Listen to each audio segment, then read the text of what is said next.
Please take. Okay. Carry on. Carry.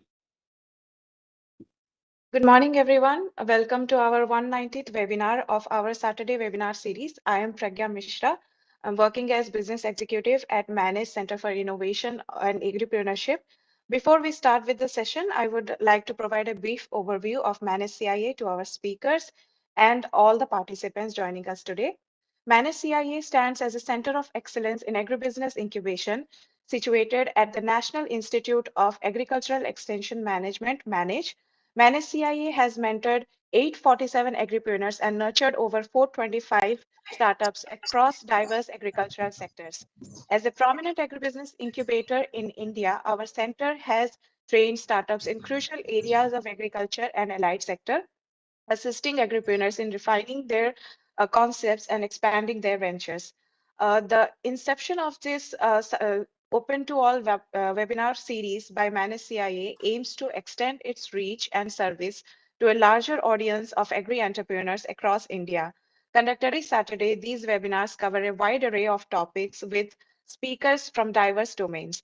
And today we are focusing on agri-startups, leveraging technology for efficiency and sustainability. And we are delighted to have two esteemed speakers joining us today. I will start with our first speaker, Mr. Mohammad Salman. He is Associate Vice President at DHeart with over 18 years of experience in supply chain management, procurement, agri-product exports, and sales. Currently at DHeart, he leads strategic planning, business development, and profit and loss management for the Farm Plus brand. His skills include strategic planning, demand planning, forecast, logistics, warehousing, vendor management, and sourcing efficiency. His strategy aligns financial performance with annual operating plan targets and achieving strong results out of it. So with this short introduction, I would like to hand over the session to Sir now.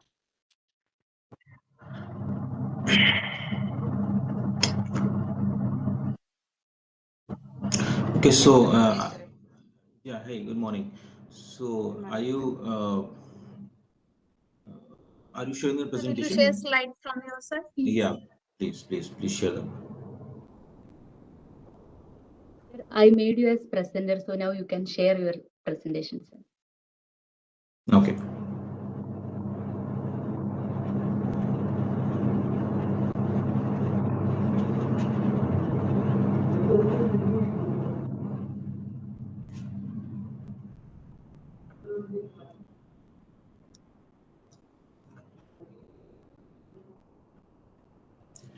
Okay, so I hope it is visible. Yes, sir. Yes, sir. Okay, thank you. So thank you for having me. And so actually, this is a very relatable topic for me because I worked in this agri tech from last 89 years because I started my journey with the ITC e-Topal, and probably e-Topal is one of the earliest technology intervention in the field of agriculture. And then I joined DHeart, where I'm leveraging this technology for enhancement of agriculture, working with farmers for efficiency and sustainability of agriculture. Many crops are work on many crops. Currently, looking after the supply chain for domestic as well as export of fruits and vegetables. So I think I should start from the first slide, which I have mentioned the challenges in agriculture. Rather, I'm interpreting this as a challenges which in agriculture, on which agri tech startups are working actually. So the main challenge which currently I'm facing, in fact, from last 3 years, which is climate change. Okay, so natural resource degradation. Okay, in which soil degradation, water scarcity, depletion of natural resources, then pest and diseases, okay, market access and price volatility, input cost and access, labor shortage and rural migration, supply chain disruptions, and information and technology divide. So these are the key points on which right now all the agri-tech startups are working. Okay, so I'll cover up all these points in my later slides, where I have mentioned a case study of Dehat, as well as I'll cover some more technology which are innovated by some other startups also.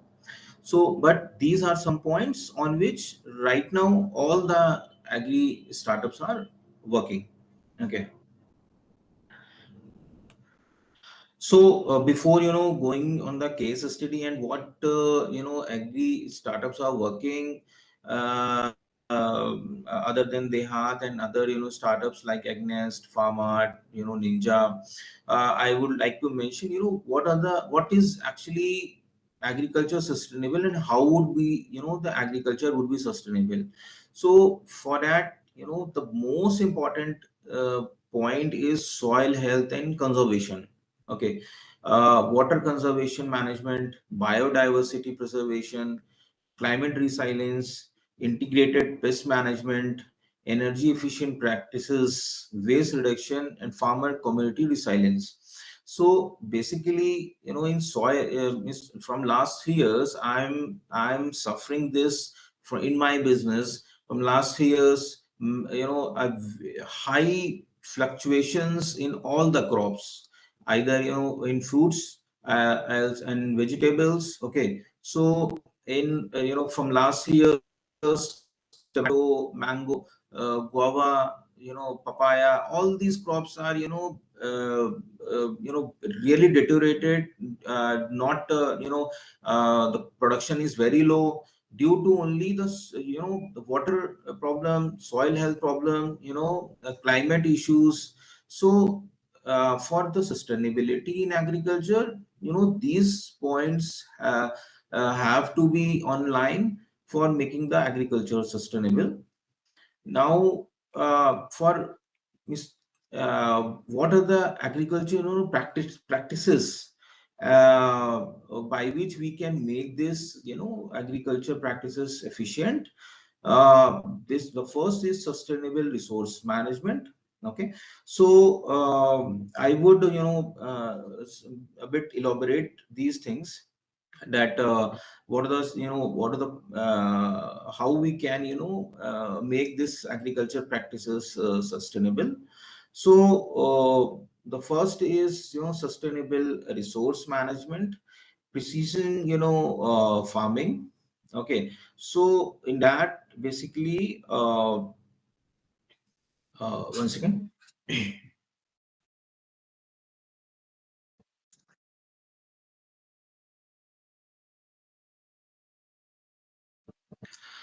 Yeah, so in how we can make the sustainable resource management online. So for efficient agriculture involves the natural resources, soil, water, biodiversity, which include practices to prevent soil erosion, improve water use efficiency, and promote biodiversity, right?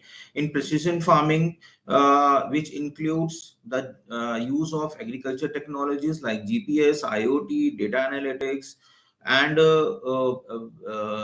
which helps the farmers to optimize the use of resources such as water, fertilizers. Okay, then mechanization and technology adoption. So in this, we have to streamline the farming operations, reducing labor requirement, enhancing productivity. Then in crop diversification and rotation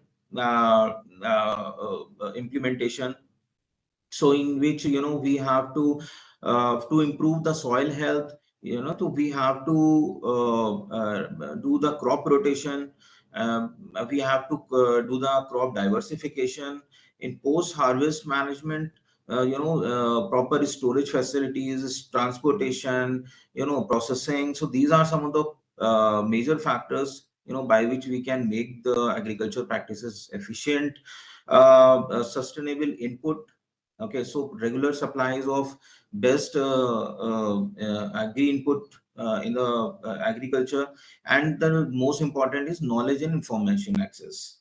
So these are some of the points by which we can make the agriculture practices efficient. Uh, and the main point is supply chain actually. So for supply chain, the key lever for efficient and supply sustainable agriculture and market integration, by which we can directly connect the farmers with the market. Logistic optimization, where we can optimize the logistic cost, whether you are supplying inputs or whether you are taking outputs. Sustainable sourcing, so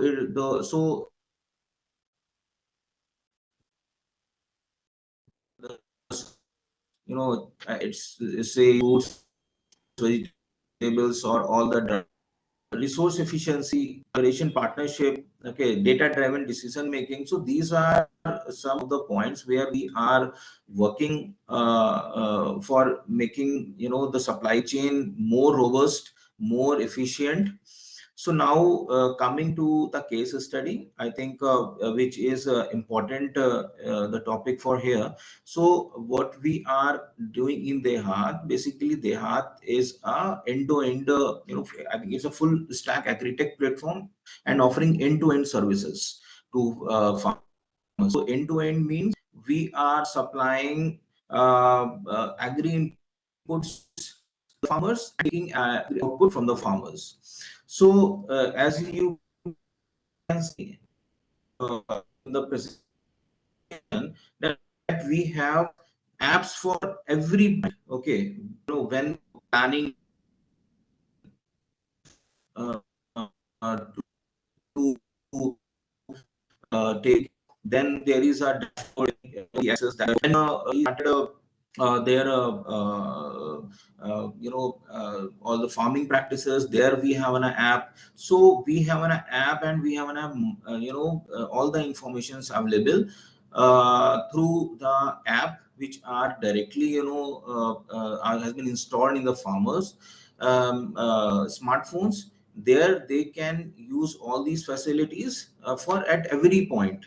We have in DeHaat we have a DC model. In DC model we have a DC at every tehsil level, at every block level, where farmers can directly order their agri input on the app, and and can take the material from the DCs. Okay, and at every district level we have a centralized warehouse where we can supply all these inputs to the farmers and distribute all these inputs to the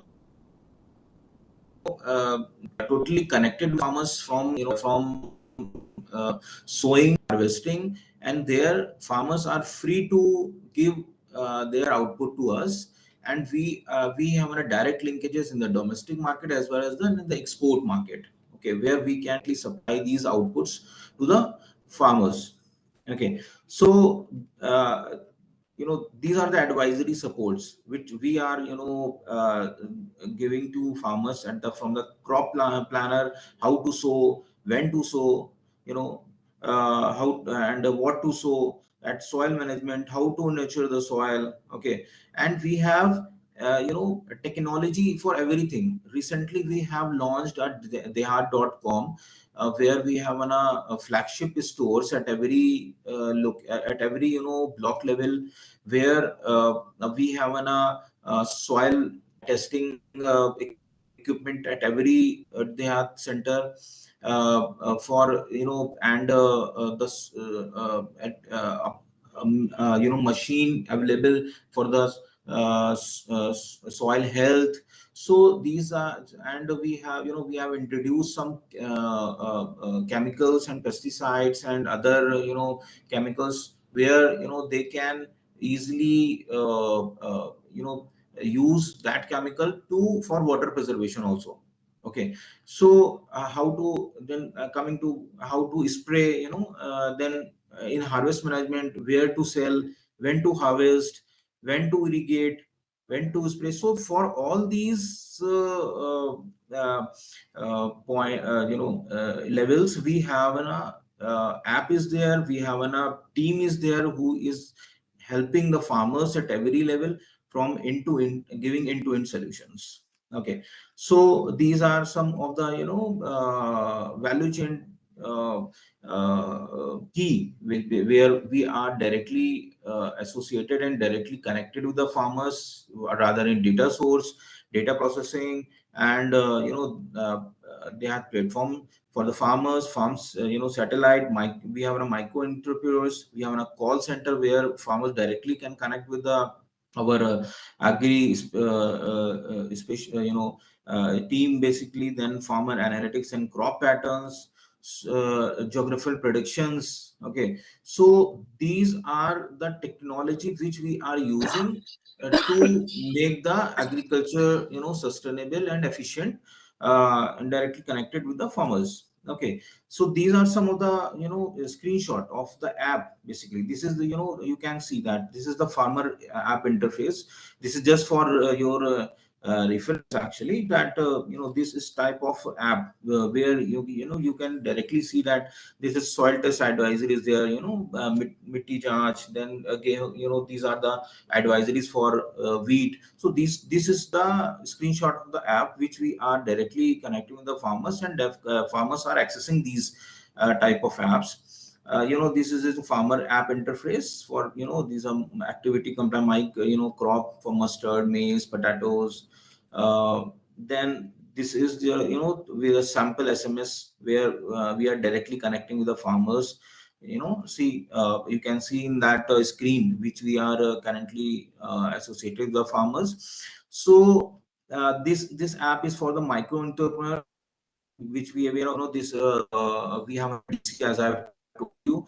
So they are using this app for their farm who are connecting with the farmers, and all the things are online. Okay, now the important thing is farmer traceability, which is the major issue basically right now in our ecosystem. Because in India, right, the production of fresh fruit is around 70 million 50,000 tons of fruits is harvested in India, but only less than 1% is exported. Okay, why? Because there is no farmer traceability, no crop traceability. Whereas in the same case is in vegetables also, where we have a lack of traceability. And if you want to export, especially in European country, then this farmer traceability is the most important factor. We are right now we are right now leveraging this. We are involved in this technology in grapes, pomo, banana, where we have a complete traceability of these crops, and we are exporting to Europe. But these are this is very small quantities, and it should be spread across India with every farmer. Okay, and with every agri-tech companies, agri startups companies. And so what we are doing, that we have a traceability of everything, like starting from the input. You can see that we have scanner for agri input, where you can scan it, what are the inputs which we have farmer has used. Then in output also, there's a complete traceability. Okay, and like Dehat, Agnext is using one AI technology for segregation of the quality, to check the quality of especially from in dry dry commodities like wheat, maize, barley. Farmart is using this AI technology for making stronger value chain and supply chain. So now we have introduced drones, and other technology in agriculture. So definitely, technology is the key part to make the agriculture sustainable and efficient. But it is on the ground level, it is on a very small percentage, and it should be spread out. And probably, I guess, in next 5 years, it would be very much accessible to the farmers. And many startups are heading toward this. And probably you can get the good quality produce and the right quality produce, which we can use for the domestic as well as the export purpose. Thank you.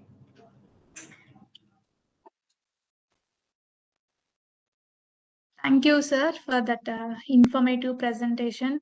I think this surely will helpful for the participants, like where you have covered like starting from challenges in agriculture to how the efficient agriculture practices are helpful.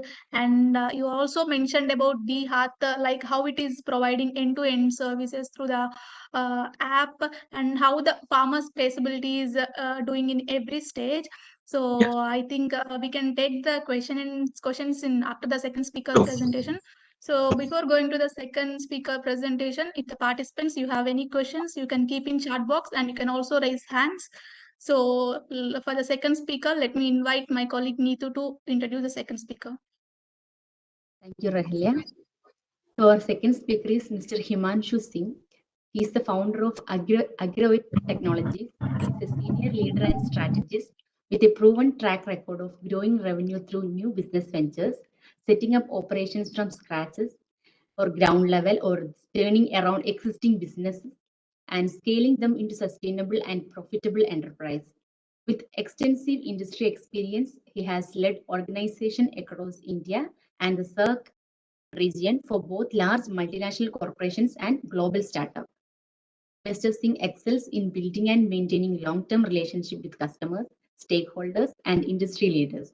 He is skilled in monitoring performance and managing complex business challenges, demonstrating strong work ethics, interpersonal communication, relationship management, and analytical ability. With this, I would like to invite Mr. Singh. Over to you, sir. Well, thank you. Thank you very much for the introduction. Greatly appreciate. I would also want to thank you, Manage CIA leadership and team, to give me this opportunity to present in this Saturday webinar series. It's absolutely outstanding that we are on the 190th webinar today under this prestigious series. So it's indeed a privilege for me to be a speaker today. So thank you so very much. Now, I understand that I will be presenting, so let me just share. Give me a second. Okay, so you have to give me the access to share, please. Yes, sir, we have given. Okay. Please check. Thank you.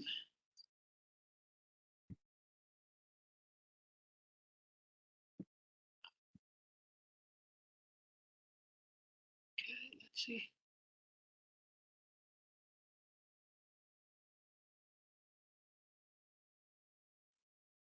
Do you see my presentation, please? No, No, sir. sir. It's not visible, is it? One sec. Where am I going wrong in this? Share. Yes, sir, fine, sir. Is it visible now? Yes, sir. sir. Yes, Yes. sir. All right, cool. So, okay, let me start. The topic today we have is leveraging technology for efficiency and sustainability. The way I have prepared my presentation, I have put it into three different categories. The first one is we'll examine together how do we define efficiency and sustainability in the context of agriculture, and more specifically, agriculture in India.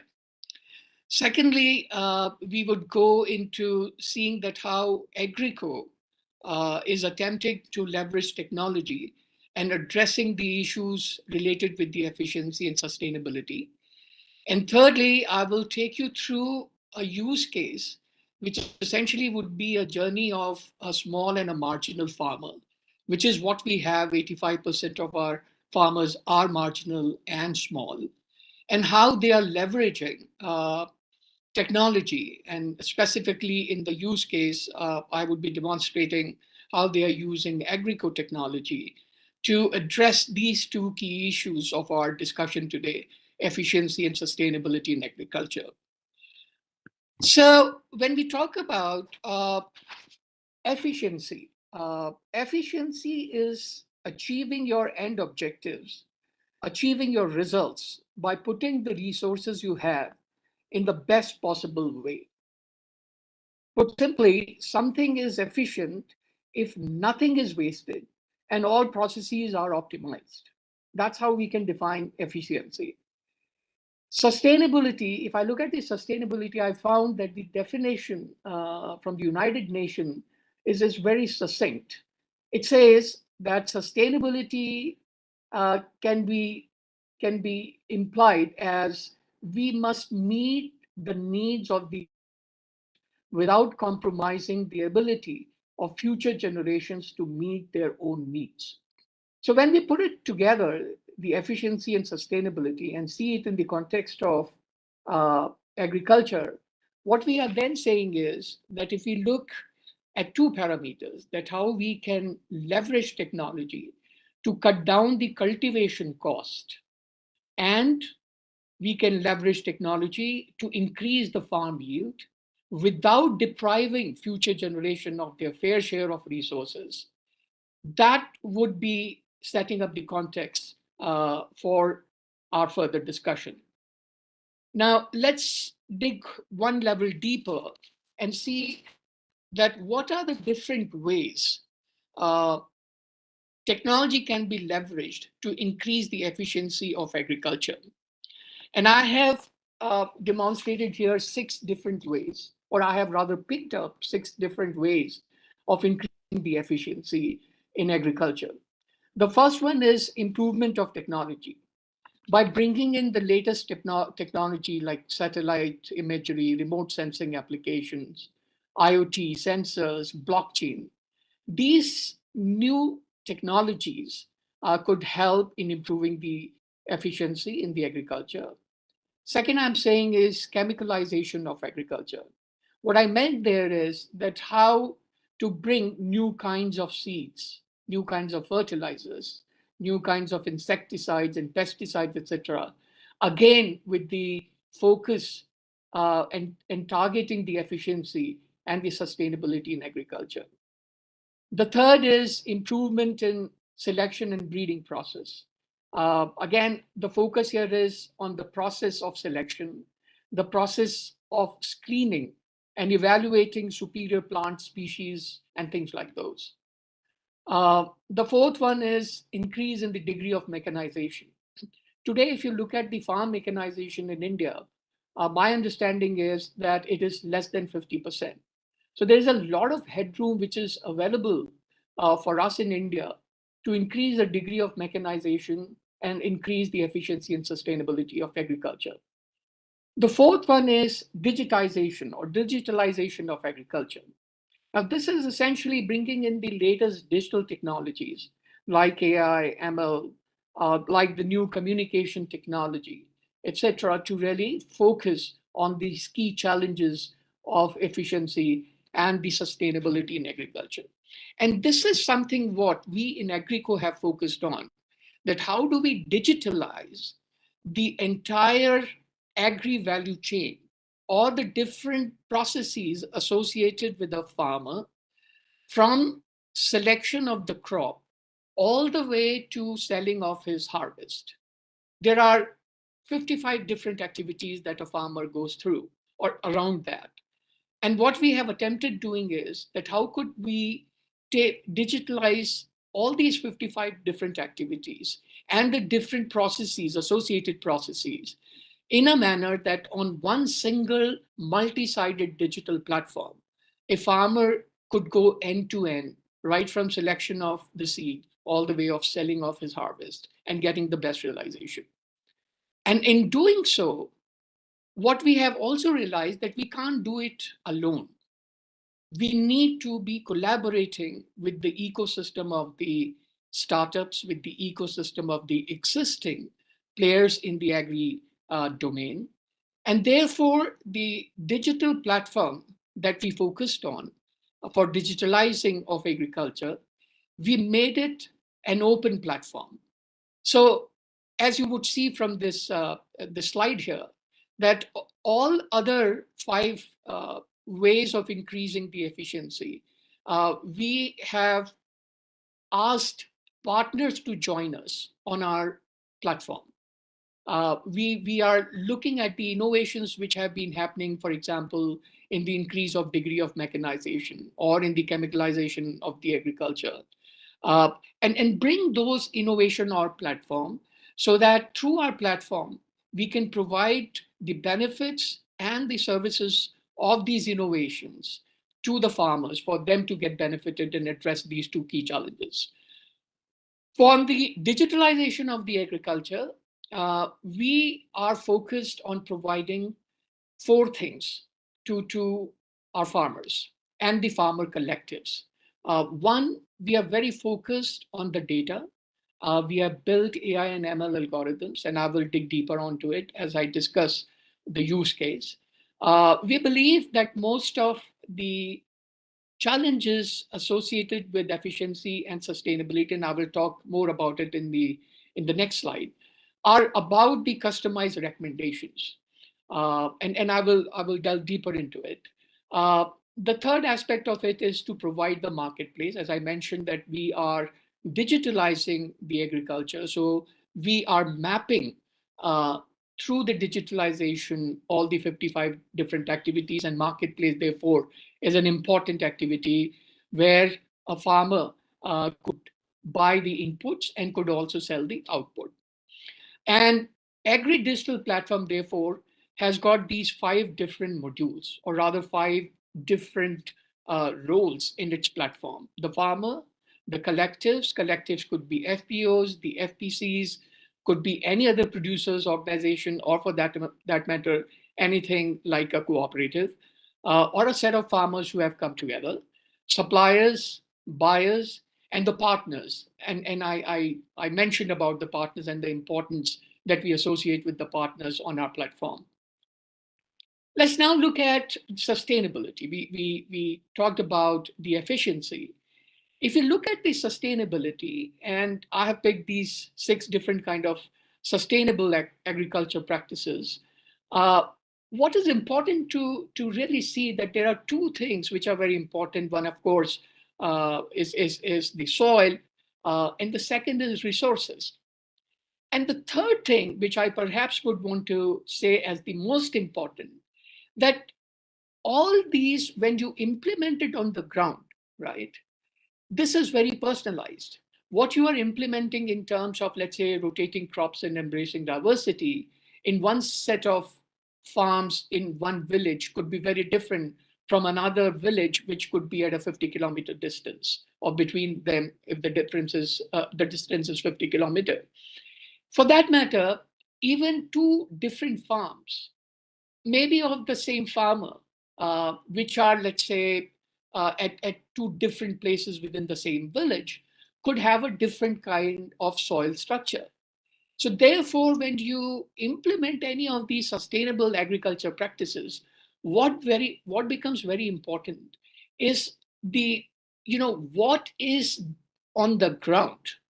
And therefore, we believe that personalized recommendation, which are based on the soil conditions, which are based on the assets available on the farm, resources available on the farm, become very important. And unless we factor those in to providing the recommendation for sustainable agriculture practice, a generic sustainable agriculture practice would not yield results what we want.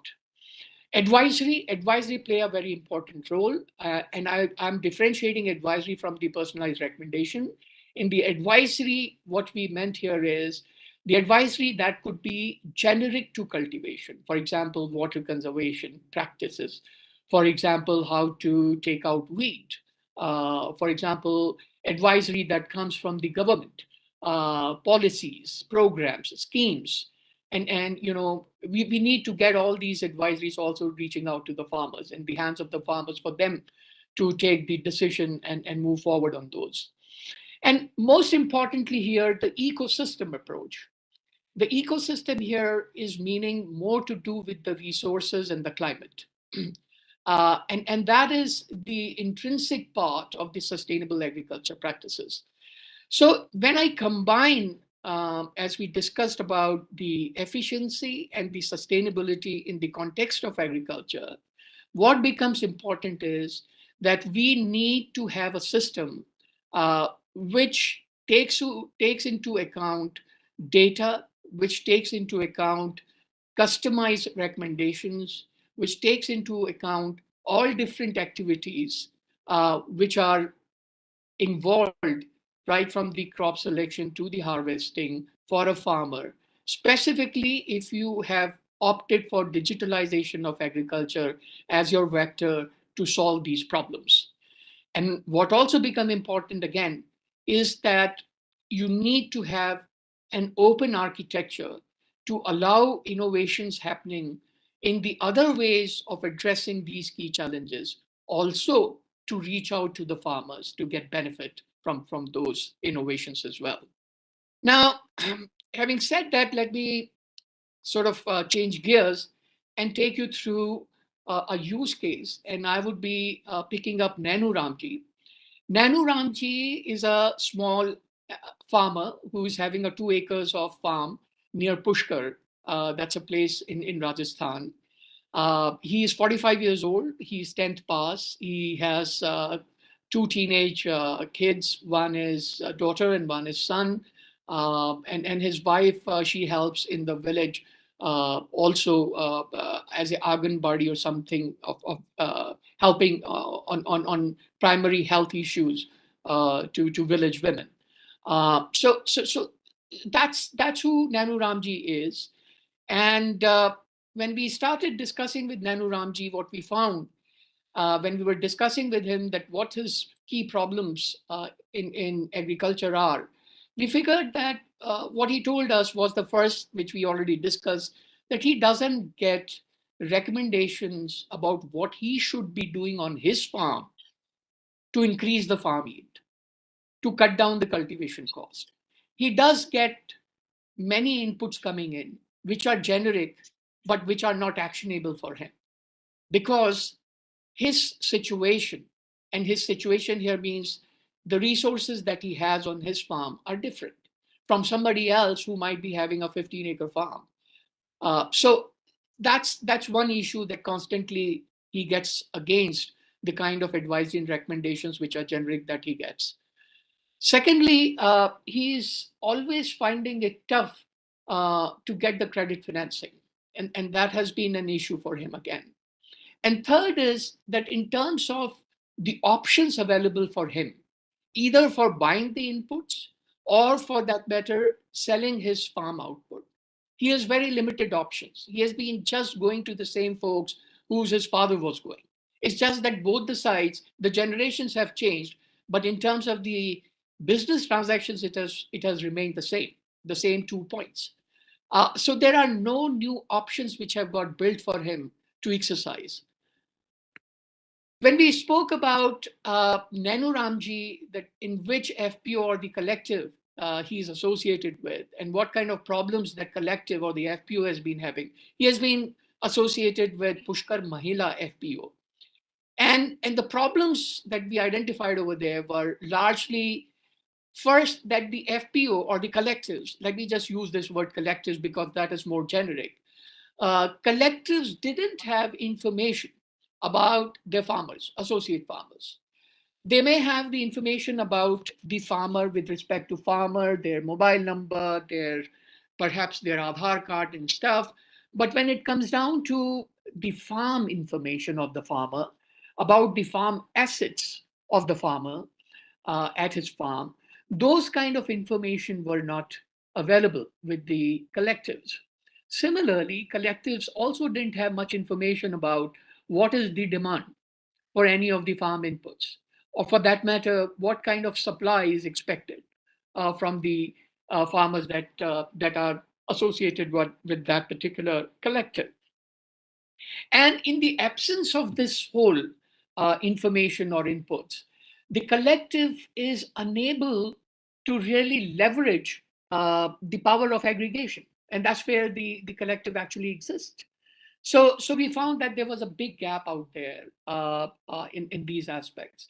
The second was that, again, the collectives were not able to figure out how to get the output, the farm output from the farmer, and sell it, find the buyers for it, the buyers who can give better realization for the farm produce. That was the second. And the third, which looks like a perennial issue with the farming community or the different stakeholders about the credit financing. So these were the problems which were highlighted to us when we were with the collective, in this particular case for Nanu Ramji and Pushkar Mahila FPO. Now, from the Agrico, our approach was that for solving these problems, we took, as I mentioned, digitalization of agriculture as the vector. And we said that we would digitalize the entire process. We would stay with the data. We would stay with the ground truth, both in terms of the static data and the process data, to ensure that we should be able to provide personalized recommendations, something which we believe are the most important from the perspective of efficiency and sustainability as well. And third, of course, is in terms of keeping it super simple, keeping it highly intuitive for farmers to really take action on these recommendations or advisory, or make use of different other functionality and the features that we provide on the multi-sided digital platform. The first pillar of digitalization of our agri ecosystem, and here I'm showing you the screenshots, excuse me, was really to provide the recommendations to Nanu Ramji. And on the basis of the assets, the soil, the climate conditions on his farm, and that we were picking up, as I mentioned, that partnerships is important for us. We have a partner which has a solution of satellite imagery and the remote applications. Taking the satellite images, they can provide the information about the soil health, they can provide the information about cultivation health. And this is how we provide this information, to the personalized information to Nanu Ramji for really taking good care of his cultivation. As we pick up the data, different kind of data through different kind of surveys that we conduct, again, through the digital process only, through our ML algorithms that we have built, we are able to really provide to Nanu Ramji that what kind of a crop he could take, what kind of demand is expected, and looking at that in terms of realization, where he can get the best realization. So these kind of things we are able to provide with a combination of having a partner, bringing in the data, applying the ML algorithms, going back to Nanu Ramji in the super simple and super intuitive way for him to take actions on these parts to increase the yield, cut down the cultivation cost, and get the best realization for his farm produce.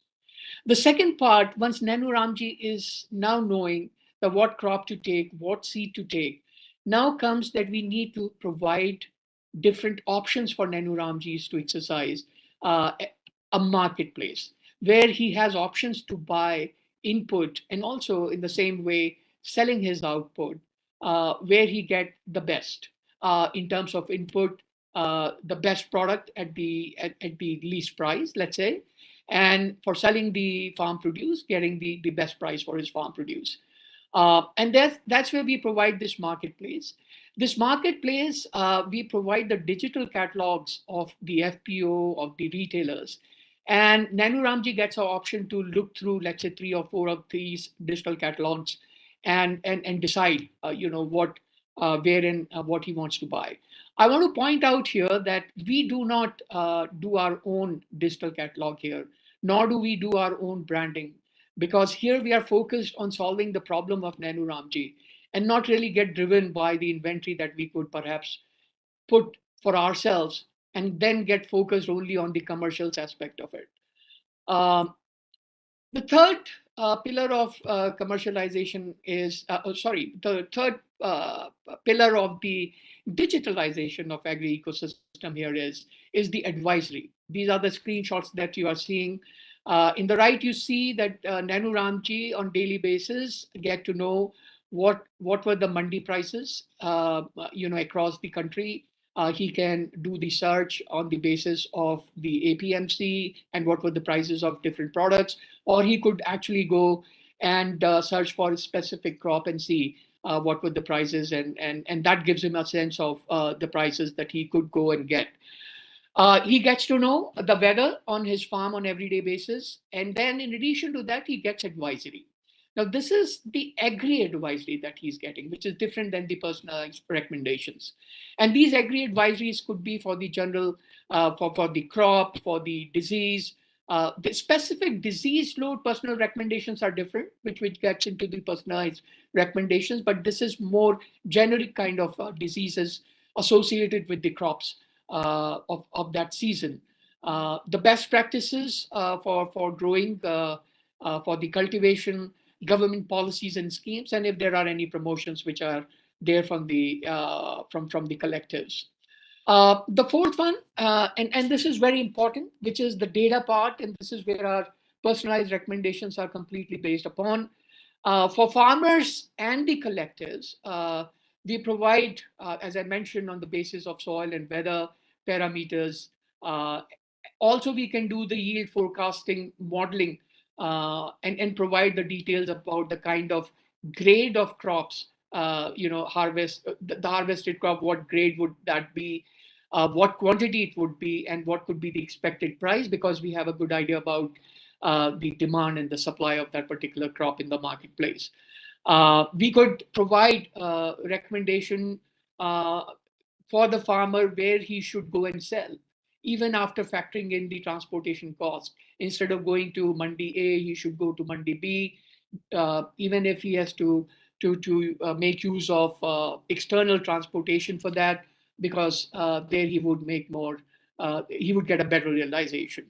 And sometimes the recommendation could be that you can hold to sell your farm produce, make use of the warehouse. And again, through the partnership angle that we have the warehouses on our platform, which as an option are available for Nanu Ramji to exercise and keep his produce in the warehouse and wait it out for a better price in the market to sell those farm produce. For collectives and the suppliers, we can provide them the information about the supply and the demand. We can even give these forecasting on the basis of the region. We can go season specific. We can go right up to the SKU level and provide these inputs from the supply and the demand perspective. We can do the gap analysis, and we can help placement of inventory in that sense for the suppliers. Very useful from the perspective of our ONDC strategy. We are very much focused currently to see that how we are getting all our products off of our collectives. Many of our collectives are building their own value-added products, and we are helping them to take their products and provide the entire country as a market to them through the supplier app that we have for them, which we are in the process of building and providing them a supplier app through which they can have India wide market for their products. We can also provide dynamic pricing, real-time pricing that could be on the basis of demand and supply, whatever changes in real time that the suppliers would want to make, that could be provided through the algorithms that we have.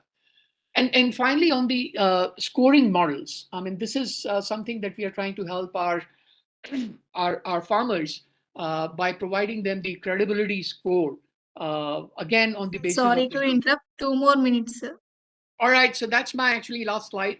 So as you could see that when we have to look at uh, technology, there is a real leveraging of technology that one can really go into.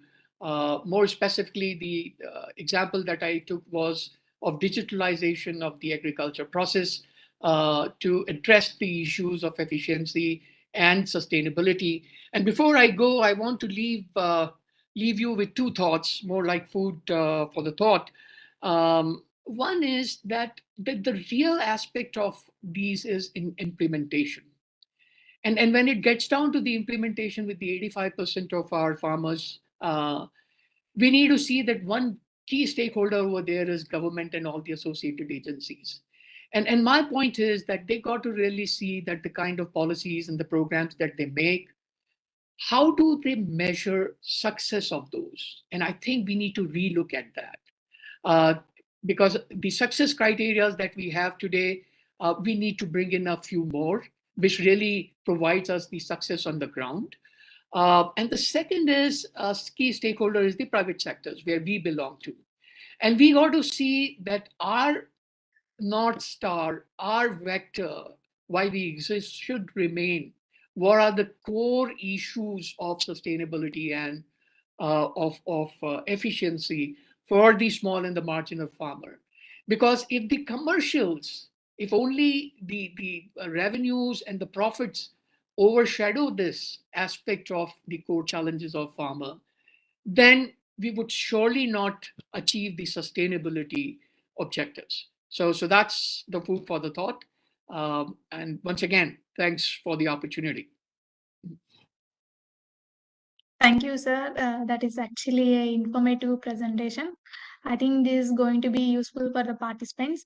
So, like you have talked about starting from the definition of efficiency and sustainability, and what are the six different ways of increasing the efficiency of agriculture. Especially, you have talked about digitalization of agriculture and also agro-eco platform, like how it is connecting every stakeholder, starting from farmers and ultimately consumers.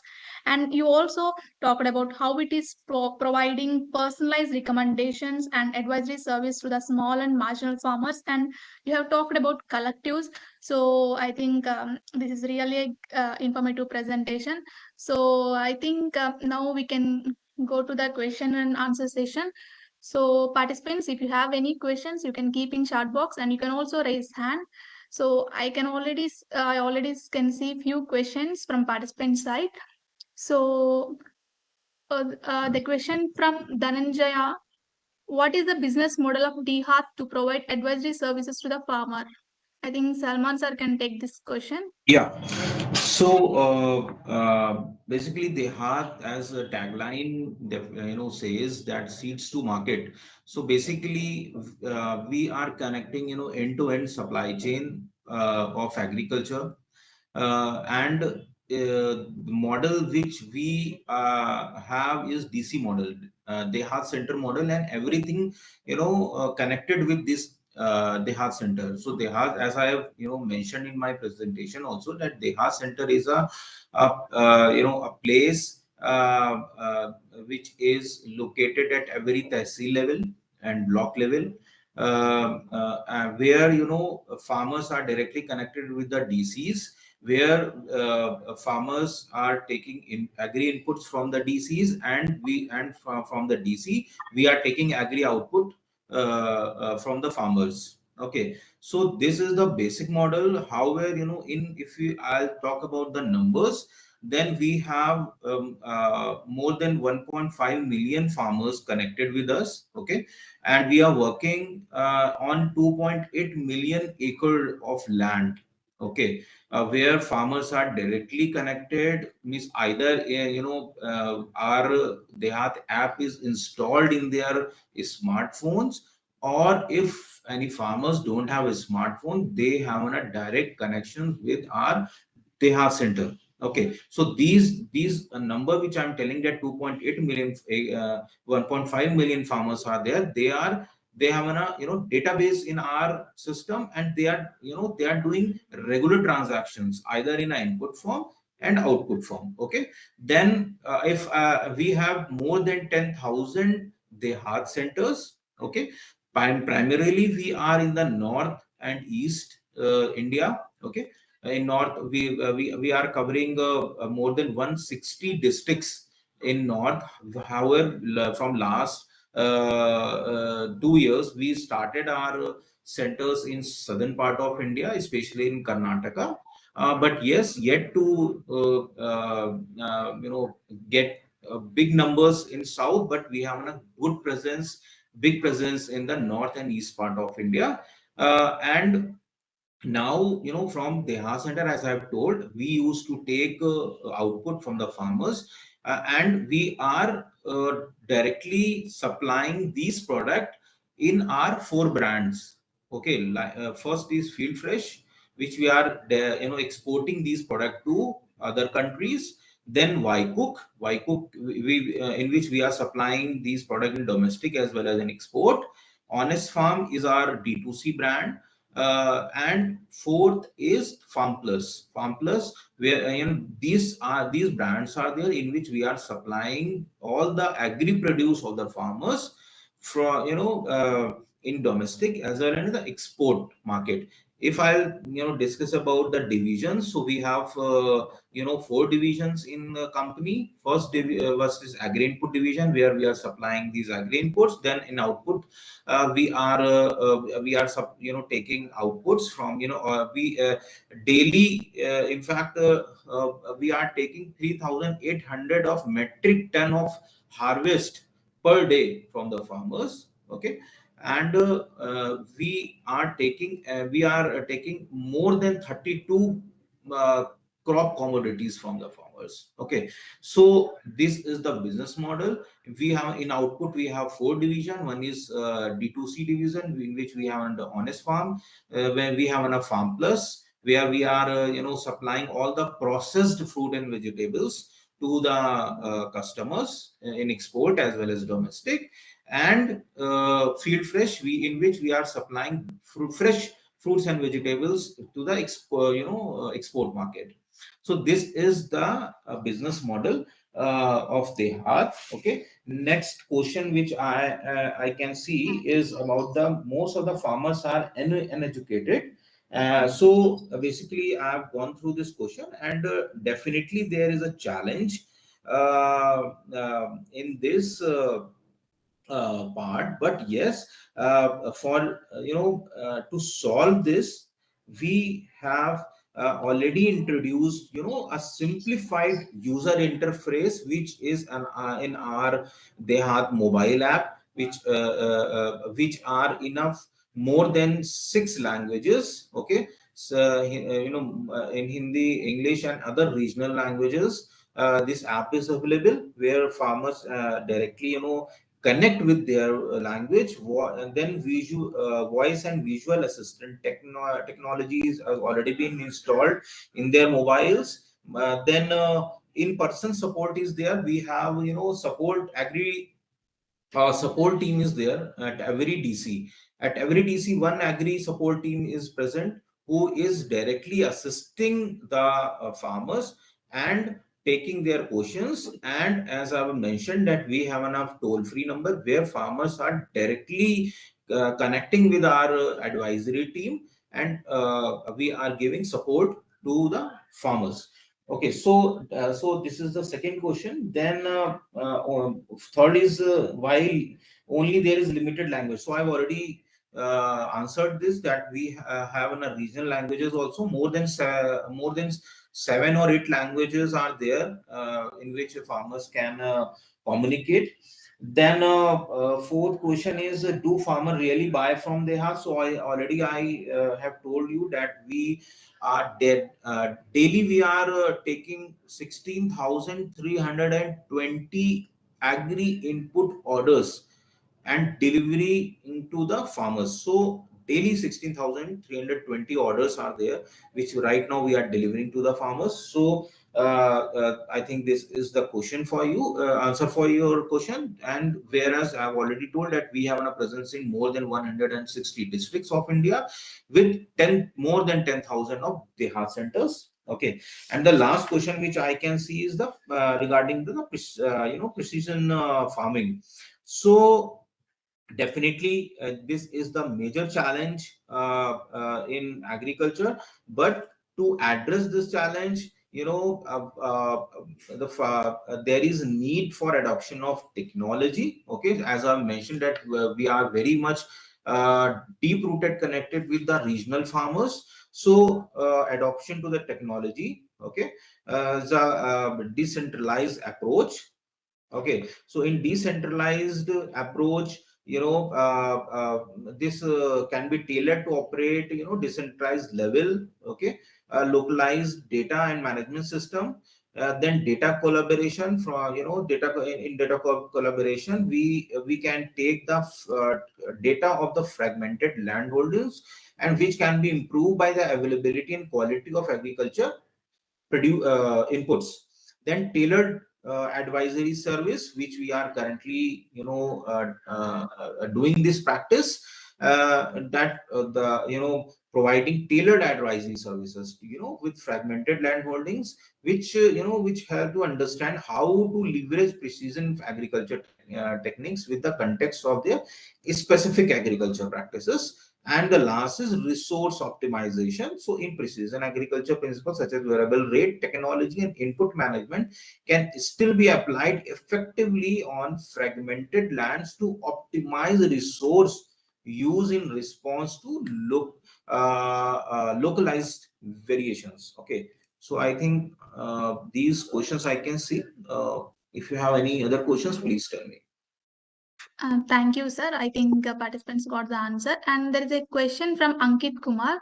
Is hydroponic farming in controlled environment agriculture is a good way in leveraging the technology for efficiency and sustainability?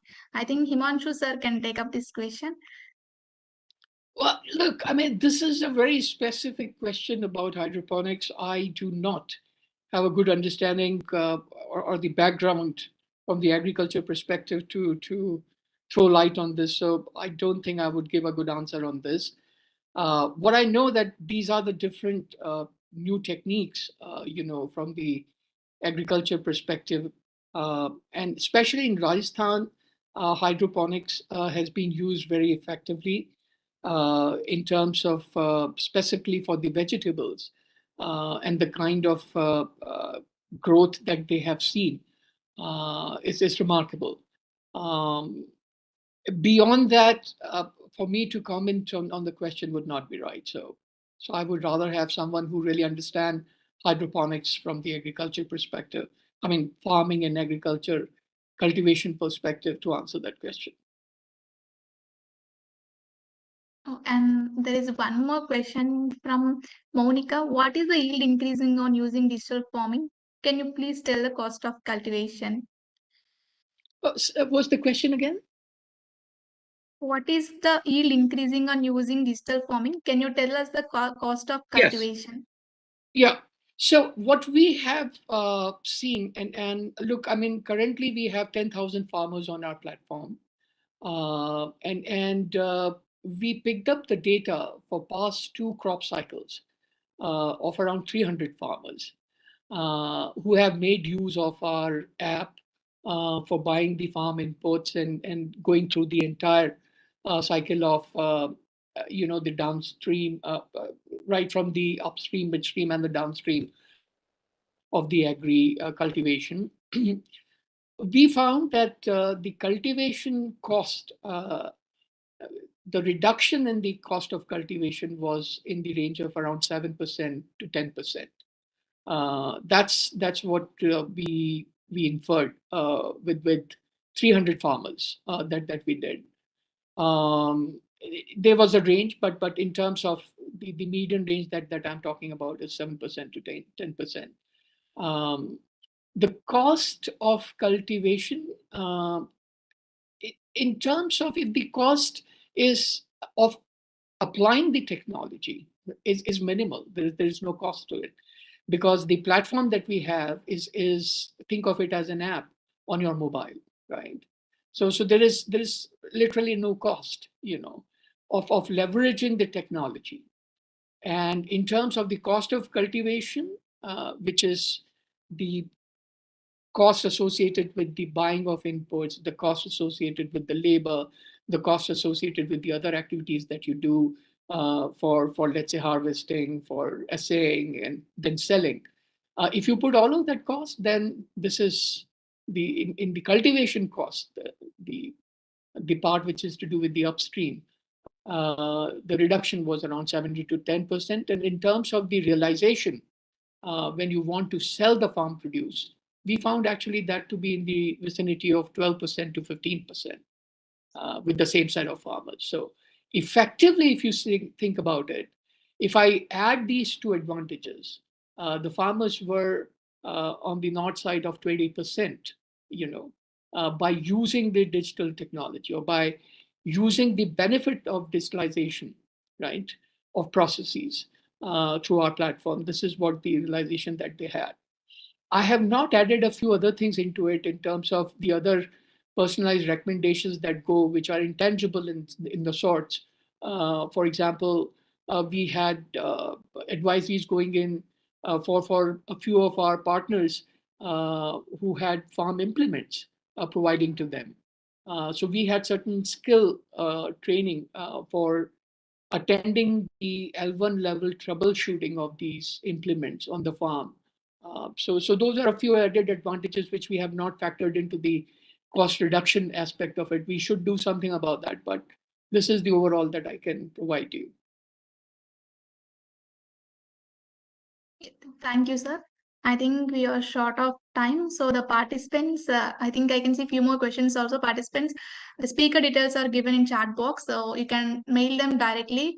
So before concluding this webinar, and I would like to talk like there is an exciting update from Manage SIA. Like this year, we are opening cohort 11 applications. So interested entrepreneurs, they can utilize these opportunities to get funding. And Agri-Eureka applications are also open, so you can register it. So before concluding, so do not forget to give the feedback. The link is already shared in chat box. And do not forget to follow on social media. And also, I would like to thank both the speakers and participants, Director Sir, and also Manage SIA team for organizing the webinar. Thank you, sir. Thank you. Thank you. Thank you for having me. Thank you. Thank you, sir.